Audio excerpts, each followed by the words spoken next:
প্রিয় শিক্ষার্থীবৃন্দ, আশা রাখি এই কোভিড-19 মধ্যে তোমরা সবাই ভালো আছো। আলহামদুলিল্লাহ, আমিও আল্লাহর অশেষ মেহেরবানিতে তোমাদের সকলের দোয়ায় ভালো আছি। আমি মোহাম্মদ জাহাঙ্গীর আলম, প্রভাষক, মার্কেটিং বিভাগ, জীবননগর ডিগ্রি কলেজ, জীবননগর চুয়াডাঙ্গা।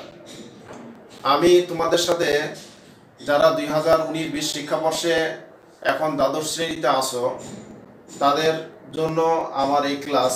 আমি বিগত দিনে এই প্রথম পত্রে তোমাদের সাথে 21টা ক্লাস নিয়েছি। আজকে আমার এটা 22তম ক্লাস, অর্থাৎ নবম অধ্যায়ের ব্যবসায়ের অবস্থান এই চ্যাপ্টার। এটা আমার প্রথম ক্লাস। আমি তোমাদের সাথে আজকে যে বিষয়ে আলোচনা করব সেটা হলো ব্যবসায়ের অবস্থান বলতে কি বোঝায়, ব্যবসায়ের অবস্থানের গুরুত্ব। স্বাভাবিকভাবেই অবস্থান বলতে একটা স্থানকে বোঝায়। যে কোনো ব্যবসা প্রতিষ্ঠান গড়ে তুলতে হলে অবশ্যই একটা নির্দিষ্ট স্থানের প্রয়োজন হয়, এবং সেই স্থানটা যদি যথোপযুক্ত হয় তাহলে সেটা ব্যবসায়ের জন্য কল্যাণ বয়ে নিয়ে আসে। আর যদি ব্যবসায়ের অবস্থান বা অবস্থান নির্ধারণ যদি সঠিক না হয় তাহলে সেই ক্ষেত্রে ব্যবসায়ের বিফলতা বা খারাপ হতে পারে। এই জন্য অবশ্যই ব্যবসা শুরু করার আগে ব্যবসায়ের অবস্থান কোন জায়গাতে হবে সেটা বিভিন্ন দিক বিচার বিশ্লেষণ করে নির্ধারণ করা অবশ্যই উচিত। আর এই ব্যবসায়ের অবস্থানের উপরে অনেক সময় ব্যবসায়ের সফলতা বিফলতা নির্ভর করে। এজন্য ব্যবসায়ের অবস্থান কি? ব্যবসায়ের অবস্থান বলতে বোঝায় এমন একটি স্থান যে স্থানে কারখানা স্থাপন করা হয় বা যে স্থান থেকে ব্যবসায়িক কার্যক্রম পরিচালনা করা হয়, এটাকেই ব্যবসায়িক অবস্থান বলে। যেখান থেকে উৎপাদন, ক্রয় বিক্রয় ও ব্যবসায়িক কার্যক্রম সম্পাদন করা হয়। আর এই যাবতীয় কার্যক্রম যেখানে বসে, এই ব্যবসায়ের যাবতীয় কার্যক্রম যেখানে বসে করা হয়, অর্থাৎ ক্রয় বিক্রয়, পরিচালনা, উৎপাদন, এই বিভিন্ন বিষয়গুলা যেখানে বসে করা হয় সেটাকে ওই ব্যবসায়ের অবস্থান বলে। ব্যবসায়ের অবস্থানের তুমি এখানে দু একটা লেখকের সংজ্ঞা দিতে পারো, যেটা দিলে তোমার এটা আরো ভালো হবে। সেই ক্ষেত্রে তোমার ভালো নাম্বার পাওয়ার ক্ষেত্রে তোমার উপযোগী হবে। এরপরে কি ব্যবসায়ের অবস্থানের গুরুত্ব হচ্ছে, ব্যবসায়ের অবস্থান অত্যন্ত গুরুত্বপূর্ণ। কারণ ব্যবসায় যদি যথোপযুক্ত স্থানে অবস্থান না করে তাহলে এটা হিতে বিপরীত হতে পারে। এই জন্য বিভিন্ন দিক বিচার বিশ্লেষণ করে আমাকে ব্যবসায় গড়ে তুলতে হবে। যে আমি এই জায়গাতে ব্যবসা যদি গড়ে তুলি তাহলে আমি যে ব্যবসা শুরু করতে চাচ্ছি এই ব্যবসা আমার জন্য ওই স্থান উপযুক্ত কিনা, এই জন্য বিভিন্ন বিষয় বিবেচনা করতে হবে। সেই ক্ষেত্রে ব্যবসায় অবস্থানের গুরুত্বের ভিতরে আছে কাঁচামালের সহজলভ্যতা। আমি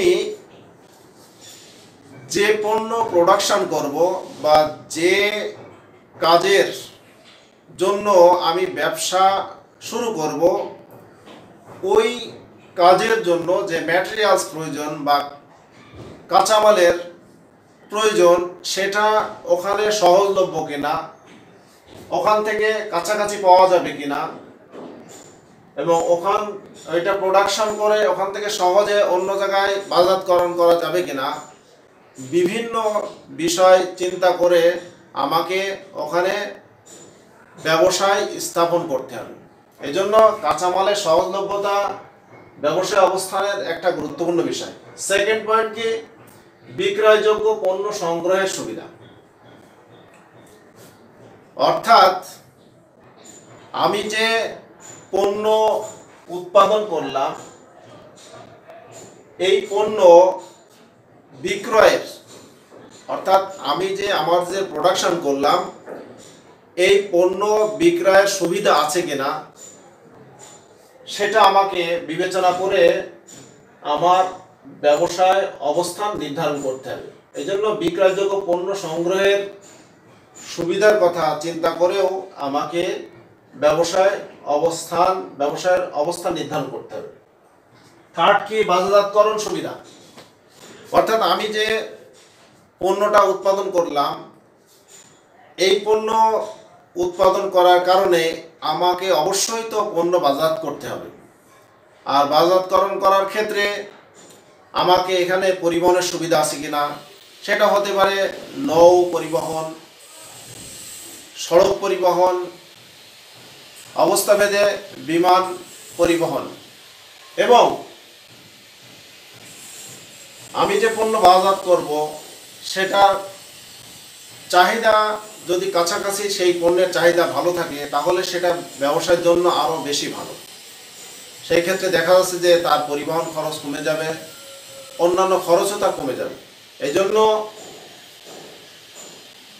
বাজারজাতকরণের ক্ষেত্রেও ব্যবসায়ের অবস্থান অত্যন্ত গুরুত্বপূর্ণ।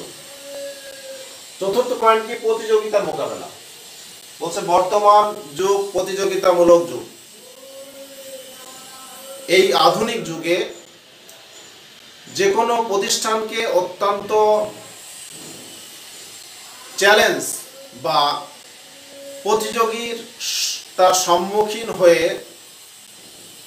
তাকে তার পণ্য বাজারজাত করতে হয়। এই জন্য তাকে এইটা মাথায় রেখেই তার ব্যবসায়ের অবস্থান নির্ধারণ করতে হবে যে আমি এখানে যদি ব্যবসায় স্থাপন করি তাহলে আমার প্রোডাকশন কস্ট কম হবে কিনা, শ্রমিক সহজে পাওয়া যাবে কিনা, বিভিন্ন দিক বিবেচনা করে আমাকে প্রোডাকশন করতে হবে। আমি যদি আমার প্রতিযোগীর থেকে ভালো মানের কম মূল্যে পণ্য ক্রেতাদেরকে আমি পৌঁছাতে পারি, তাহলে আমার ব্যবসার জন্য এটা উত্তরোত্তর ভালো হবে। এই জন্য প্রতিযোগিতা মোকাবেলার বিষয়টা আমাকে মাথায় রাখতে হবে। এরপরে পঞ্চম কি, পরিবহন ও যোগাযোগ সুবিধা।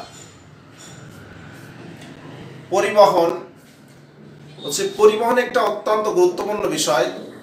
কারণ আমি পণ্য উৎপাদনের ক্ষেত্রে যদি কম ব্যয়ে ভালো পণ্য উৎপাদন না করতে পারি, তাহলে আমাকে ক্রেতাদেরকে কম মূল্যে ভালো পণ্য দেওয়া আমার পক্ষে সম্ভব হবে না।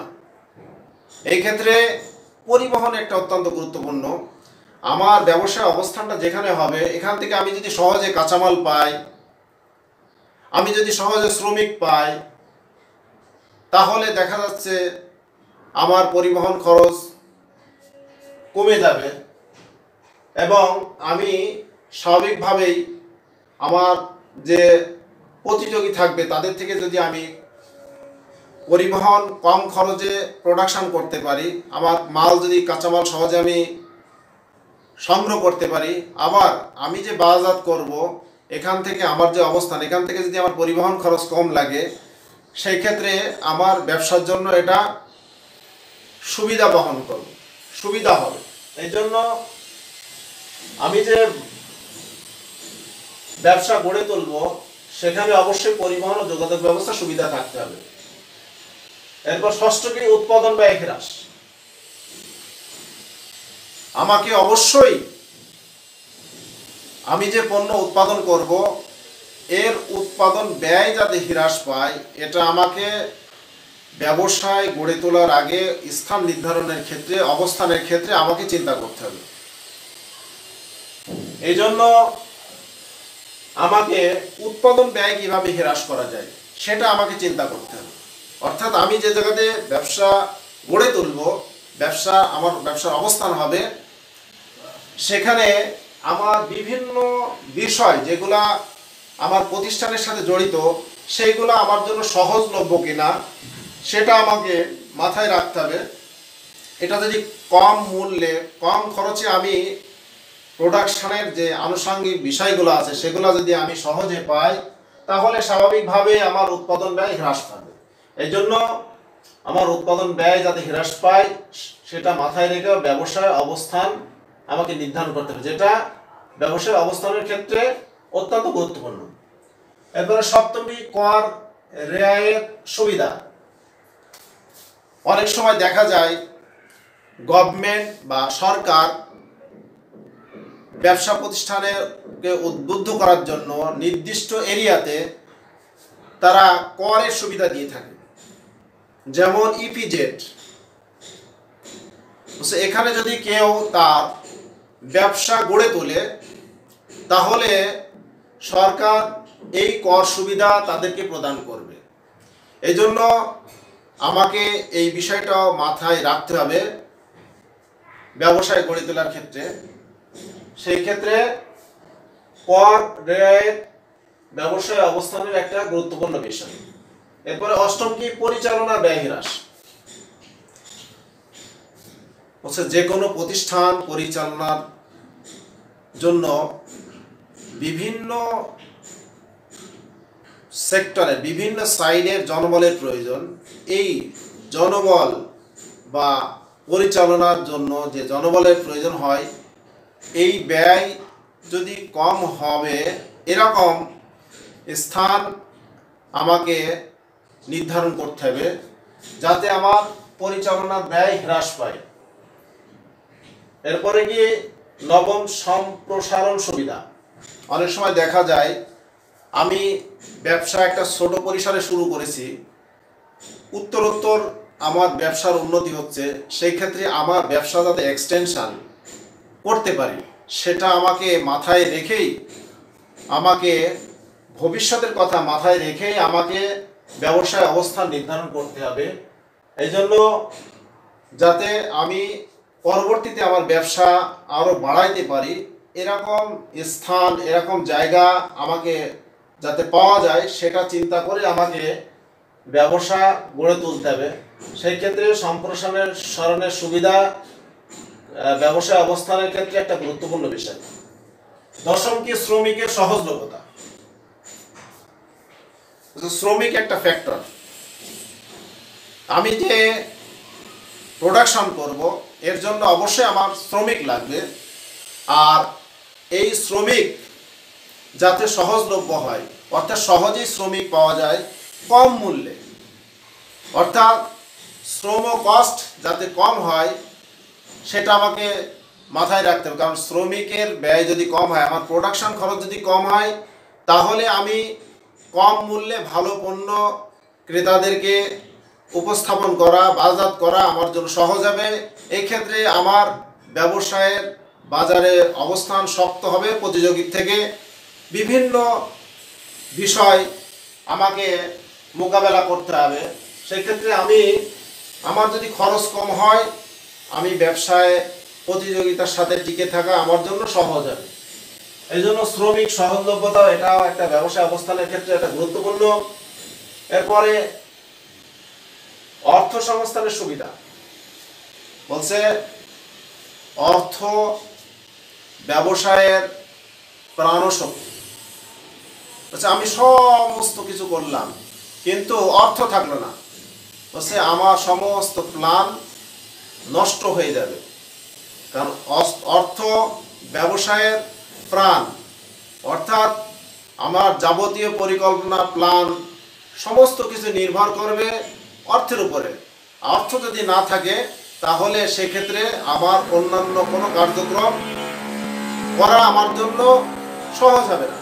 এই জন্য সহজে যাতে অর্থ পাওয়া যায় এটা আমাকে মাথায় রাখতে হবে, যে আমি সহজে অর্থের এখানে যে আমি ব্যবসা গড়ে তুলব, আমি সহজে যাতে আমি অর্থ পেতে পারি সেটাও আমাকে, আমার কাছাকাছি ব্যাংক আছে কিনা, আমার অন্যান্য আরও সহযোগী ব্যবসায়ের সহযোগিতা এরকম কোনো আর্থিক প্রতিষ্ঠান আছে কিনা সেগুলো আমাকে মাথায় রাখতে হবে। এরপরে সরকারি পৃষ্ঠপোষকতা বলছে, সরকার বিভিন্ন ধরনের বলছে রপ্তানিমুখী পণ্য প্রোডাকশনের ক্ষেত্রে গভর্নমেন্ট বিভিন্ন ধরনের সুযোগ সুবিধা ব্যবসা প্রতিষ্ঠানকে প্রদান করে, যে এই জায়গাটা এখানে যদি তুমি এই জাতীয় পণ্য প্রোডাকশন করো এবং এটা যদি বাজার করো তাহলে তোমার এই জাতীয় সুযোগ সুবিধা দেওয়া হবে। সেটাও তোমাকে মাথায় রেখে ব্যবসার স্থান নির্ধারণ করতে হবে। এরপরে কি পরিপূরক ব্যবসায় নৈকট্য। পরিপূরক অর্থাৎ আমি যে ব্যবসা প্রতিষ্ঠান গড়ে তুলব এর পরিপূরক, এর সহায়ক প্রতিষ্ঠান আমার কাছাকাছি আছে কিনা সেটাও আমাকে চিন্তা করতে হবে। অনেক সময় দেখা যায় যে আমি যে প্রোডাকশন করব এর জন্য আধা প্রস্তুতকৃত কাঁচামালের প্রয়োজন হয়।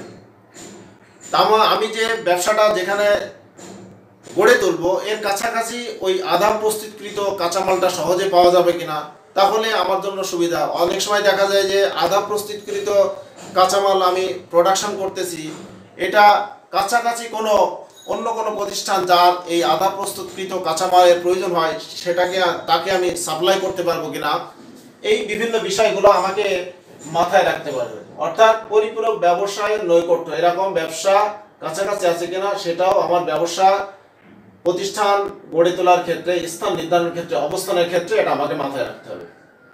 সর্বশেষ কি, নতুন বাজার সৃষ্টি। অর্থাৎ আমি